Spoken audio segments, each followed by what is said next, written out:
إن الحمد لله نحمده ونستعينه ونستغفره ونعوذ بالله من شرور أنفسنا ومن سيئات أعمالنا يهده الله فلا مضل له ومن يضلل فلا هادي له أشهد أن لا إله إلا الله وحده لا شريك له وأشهد أن محمدا عبده ورسوله أما بعد فعن أبي العباس سهل بن سعد الساعدي رضي الله تعالى عنهما قال جاء رجل إلى النبي صلى الله عليه وسلم فقال يا رسول الله دلني على عمل إذا عملته أحبني الله وأحبني الناس فقال ازهد في الدنيا يحبك الله وازهد فيما عند الناس يحبك الناس حديث حسن رواه ابن ماجه وغيره بأسانيد حسنة. أطد أبو العباس سهل أما سعد الساعدي أبو العباس سهل أما سعد الساعدي وهو من الأنصار جكنن وهو أنصار رضي الله تعالى عنهما كل با ينسي بابا توما كان يقول وما صفي هو آخر من مات بالمدينة وآخر من مات بالمدينة من الصحابة الكرام تقول last pátápátá ní Madina náà sàbí Ànábì sallallahu alaihi wasallam wa ridwanullahi alaihim oní Sahal ibn Sa'd as-Sa'idi radiyallahu ta'ala anhuma àti bàbá àtọmọ kúrò àbáwá yọ́nú sí wọn. Qala ja'a rajulun ila nabiyyi sallallahu alaihi wa alihi wasallam من أراكم كوابا النبي صلى الله عليه وسلم فقال أراكم كوابا النبي يعني يا رسول الله وجيش الله دلني على عمل إذا عملته أحبني الله وأحبني الناس جوي شك فمي إشتو جاكوي إذا عملته mo bá bẹ̀rẹ̀ sí ṣiṣẹ́ yẹn ahabbani Allah olúwa mi ọlọ́run ọba ọ̀kan ṣoṣo ahabbani yóò nífẹ̀ẹ́ mi wa ahabbani nas bọ́lọ́n bá ṣe nífẹ̀ẹ́ mi àwọn èèyàn náà wọ́n sì tún nífẹ̀ẹ́ mi fún mi níṣẹ́ kan tí màá máa ṣe ọlọ́run fi nífẹ̀ẹ́ mi táwọn èèyàn náà fi ṣe kí ni o wọ́n fi nífẹ̀ẹ́ mi faqal Ànábì sallallahu alayhi wa alihi wa sallama ó dára kùnrin yẹn lóhùn pé izhad fi dunya yuhibbakallah wazhad fima inda nasi yuhibbaka nas. Ànábì sallallahu alayhi wa alihi wa sallama sọ fún arákùnrin yẹn jọ́nà. Ànábì sallallahu alayhi wa sallam ó ní izhad في الدنيا يحبك الله ازهد في الدنيا يحبك الله orílẹ̀ ayé sá ilé ayé tàwà bẹ́ẹ̀ ṣé kí ni orí sá orílẹ̀ ayé sá ilé ayé gẹ́gẹ́ bí tí ò jámọ́ kankan lọ́dọ̀ rẹ̀ má bàbàrà ilé ayé wọ́n gbé ilé ayé gẹ́gẹ́gẹ́gẹ́gẹ́ wọ́n gbé sókè múlé ayé bíntín tó bá ti múlé ayé bíntín yuhibbakallah Olúwa wa Allah yóò ṣe gẹ́ni o yóò nífẹ̀ẹ́ síbi tó sọ ni pé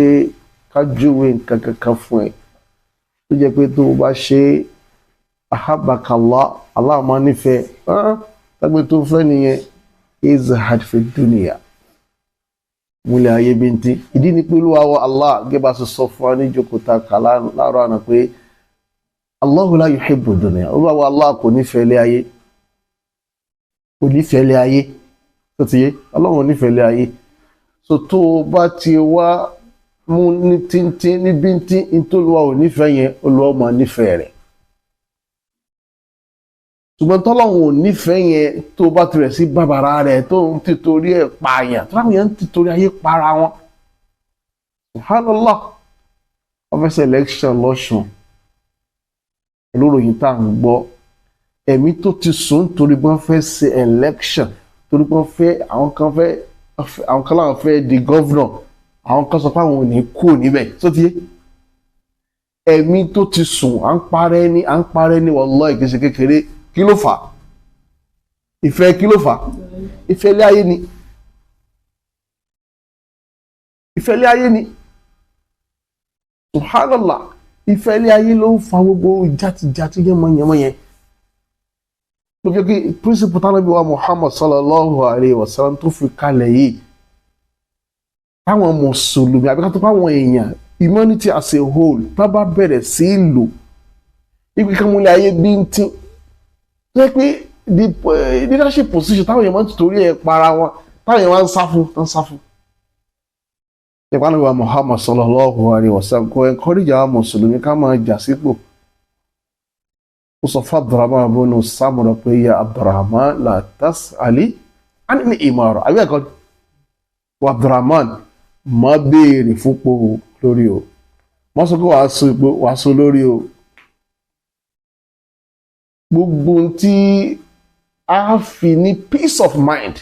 tí òfin ní máa sí tàjẹ̀ sílẹ̀ láwùjọ pátápátá ní alábíwá Muhammad sallallahu alayhi wa sallam wa kọ́ wa alábí kọ́ alúmọ̀ àbúkọ́ àwọn mankind ó kàn lẹ́kọ̀ọ́ pọ̀ ìdí ni ẹ̀sẹ̀ pé kò sẹ́ni tó dáa tó ànábì nínú àwọn ẹ̀dá Ọlọ́run bá jalla subhanahu wa ta'ala kò sí ilé sẹ́ni tí ó dáa tó sallallahu alayhi wa alihi wa sallam ìdí nìyẹn tó sì yẹ pé àwọn èèyàn burúkú àwọn karamba ní ẹ̀dá náà fi hate ànábì sallallahu alaihi wasallam gbàdá mọ́ sọ̀rọ̀ gbogbo ànábì yẹn ìdí tó fi hate ẹ̀ ní pé ànábì fẹ́ jẹ́ ká gbé ìgbésí ayé ayọ̀ ṣùgbọ́n àwọn fẹ́ dayé rú wọ́n fẹ́ gbádùn ayé wọ́n fẹ́ bayé jẹ́ they now say the Prophet sallallahu alayhi wa sallam as their greatest obstacle ìdí nìyẹn tó fi wọ́n impugn ní integrity ànábì wa Muhammad sallallahu alayhi wa sallam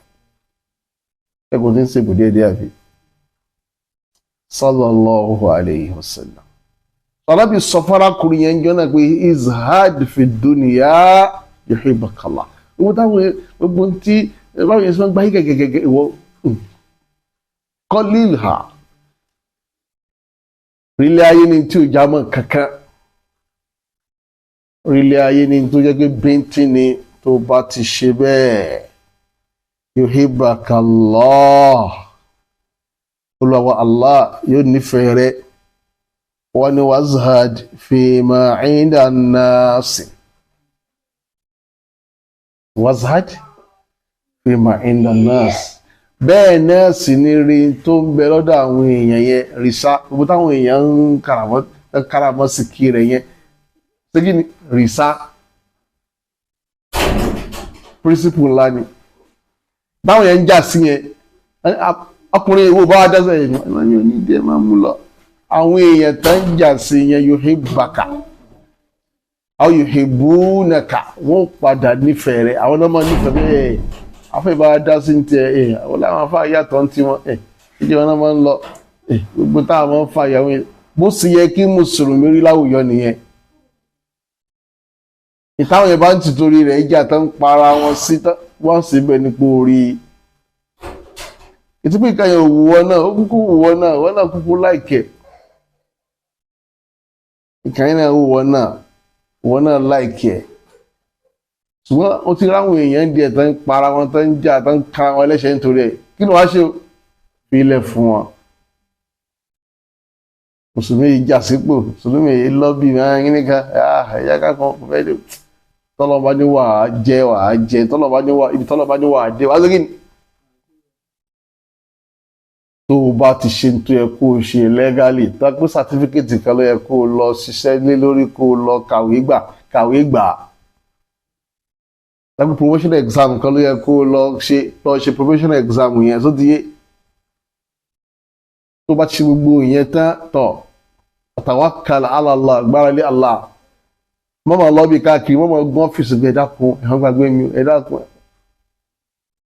ó ní bùkátà sí gbogbo yẹn fi yókù lẹ̀ sọ́dọ̀ Ọlọ́run wa iza azamta fatawakkal ala Allah tó bá ti pinnu lórí pé tó fẹ́ ṣe lé fatawakkal ala man gbára lé Allah ọlọ́dẹ máa tó ẹ wọ́n dá jẹ́ lásán ó ló máa tó ẹ ma yattaqillaha yaj'al lahu makhraja wọ́n lẹ́ni tó bá páyà wọn Allah wọ́n fún ọ́nà àbáyọ kó bí gbogbo ìṣòro wa yarzuquhu min haythu la yahtasib òun dẹ̀ máa rọ̀ ọ́ lọ́rọ̀ níbi tí ò ti rò tì ó ní wa man yatawakkal ala Allahi fahuwa hasbuh ẹni tó agbára lé Allah lẹ́yìn ìgbà tó ti ṣe gbìyànjú ẹ̀ tán ọ̀yítọ́ Ọlọ́run bí tágbára mi mọ́ lélẹ́yìí o tawakkaltu alayk ó gbára lé ọ bá mi yanjú àlámọ̀rí fahuwa hasbuhu olúwa ló mọ̀ sí kí ni o wọ́n bá yanjú ẹ̀ adé ọlọ́ọ̀bá ní màá bá yanjú ẹ̀ ọba yanjú ẹ̀ tó ànídìí ká máa sọ pé tọ́wọ́ mi ò tó máa fi kí ni máa fi gọ̀gọ̀ fa mùsùlùmí ò nídìí ẹ̀ àwọn bá mùsùlùmí tó ti ń jàjà union di ọkọ̀ union àwọn onímọ̀tò park jazz union jẹ́ chairman àwọn ká wọn lẹ́sẹ̀ mùsùlùmí pé ká bẹ́ẹ̀ níbẹ̀ bá wọn yẹn fafakúfà àwọn gíní kan àwọn tí wọ́n tó àwọn kan ní wọ́n máa ṣe lórí àwọn yẹn alọ́lọ́run ló tó wa a ní láti lọ join àwọn èèyàn burúkú nítorí pé a fẹ́ so lórí a nídìí ẹ̀ lẹ́yìn wá ti dúró sísítẹ́ dúró déédéé àwọn èèyàn burúkú yẹn náà wọn ò lọ́pṣọ̀ ju pé káwá bá yín lọ sóde we have a very strong Muslim community if your Muslim community is very very strong tẹ́wà lórí tírà ọlọ́ọ̀bá súnà Ànábì rẹ̀ Muhammad sallallahu alayhi wa sallam gbogbo ẹni tó bá ń so lórí ayé yìí wọ́n á máa wárí fún yín ni wọ́n á máa bàbára yín ni wọ́n á máa wárí wọ́n á máa bàbára yín ni agbọ́dọ̀ họ́ta àwọn mùsùlùmí yẹn o ẹ̀wọ̀n bá wa dá sí ẹgbẹ́ ìfà feelings wọn tó ló wọ̀ pé ọmọ wọ̀ pé àwọn mùsùlùmí yẹn o tó bá wa dá sí let's respect them. ìkúrò dẹ́dà kó ṣàánú wa. ويزهد ما فيما عند الناس يهبك الناس tó bá táwọn èèyàn síbi tá ti ń jọ ń fà tó jọ ń dá gbogbo ẹrù àwọn èèyàn gẹ́gẹ́ wọn nífẹ̀ẹ́ ara secret tó bíyàn sí ilé ní love àwọn èèyàn nìyẹn ẹ̀dá kan wá ta tún gbà kan báyìí 70 kìíní kan how to earn people's secret people's love alátọ́mọ́ wa lélẹ̀ ìtàwọn èèyàn máa ń fa àmọ́ bá wọn dá sí tẹ́pá ti jọ ń fà á ibẹ̀ ní hazard tí wọ́n máa wọlé àwọn kó mọ̀ ṣe kéta gbé kí wọ́n ní sí wọn ní ẹgbẹ́ wọlé ó tún máa gba ilé yìí ni ọ̀tọ́ ò bá ti bá wọn dá sí kò ní sí hazard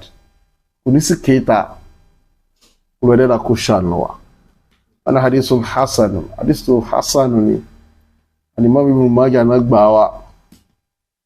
àti àwọn àfa olùkọ́ hadisi ilẹ̀ míì àwọn náà gbà wá àwọn náà sì kí ni wọ́n gbà wá al-Imam Al-Albani rahimahullahu ta'ala wọ́n ní huwa hadithun sahih yẹ́bù sọ ní Sahihul Jami' wọn hadith 922 inshallah ta'ala so a máa dún bí wáyé abilú ẹ̀dẹ́dà kí ó yẹ kí agbágbọ́ yí àlàyé tá a ṣe sallallahu ala nabiyina Muhammadin وآله وصحبه أجمعين السلام عليكم ورحمة الله وبركاته